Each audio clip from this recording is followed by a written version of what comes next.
ওম নমঃ শিবায়। আশা করি সকলে ভালো আছেন। আজ আমরা আলোচনা করব জন্মছকের লগ্নস্থানে যদি কোনো গ্রহ না থাকে তবে জাতক বা জাতিকা কি ধরনের ফল পায়। এটা একজন জাতকের জন্মছক যার লগ্ন হচ্ছে মিথুন লগ্ন। এর লগ্নস্থানে দেখুন কোনো গ্রহ নেই, তবে ওই ব্যক্তি এই লগ্নস্থানের কোনো গ্রহ না থাকার ফলে জীবনে কি প্রভাব ফেলবে সেটাই আজ আমাদের আলোচ্য বিষয়।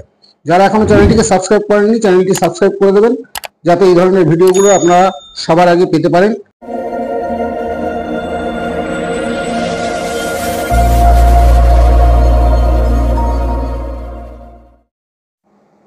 তবে আজকের আলোচনা শুরু করা যাক। কোনো ব্যক্তি যে কোনো স্থানে অর্থাৎ জন্মছকের যে কোনো স্থানে যদি গ্রহ না থাকে তবে সেই স্থান বা ভাব দুর্বল হয়ে পড়ে।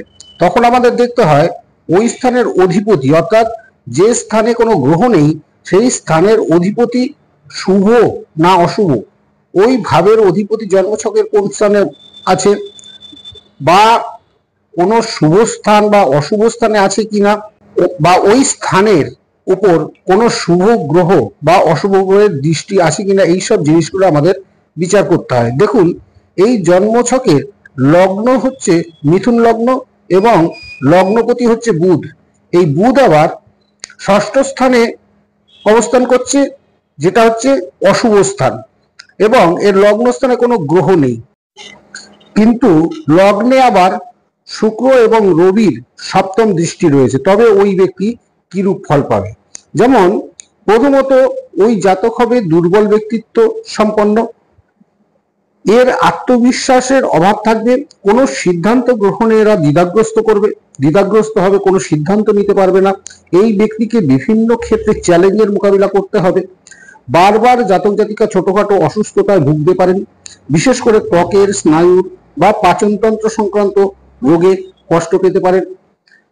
ষষ্ঠ স্থান হচ্ছে শত্রু স্থান, ফলে শত্রু সর্বদাই সক্রিয় থাকবে এবং আইনি সমস্যায় পড়তে পারেন। জাতক ধনগ্রস্ত হতে পারে, আয় ও ব্যয়ের মধ্যে এদের সামঞ্জস্য থাকবে না। অস্থির মনোভাবের কারণে এরা গুরুত্বপূর্ণ সিদ্ধান্ত নিতে দেরি করে ফেলবেন এবং ভুল সিদ্ধান্ত নিয়ে বসবেন। কর্মস্থানে সহকর্মীদের সঙ্গে মতবিরোধ এবং প্রতিদ্বন্দ্বিতার সম্মুখীন হতে হবে।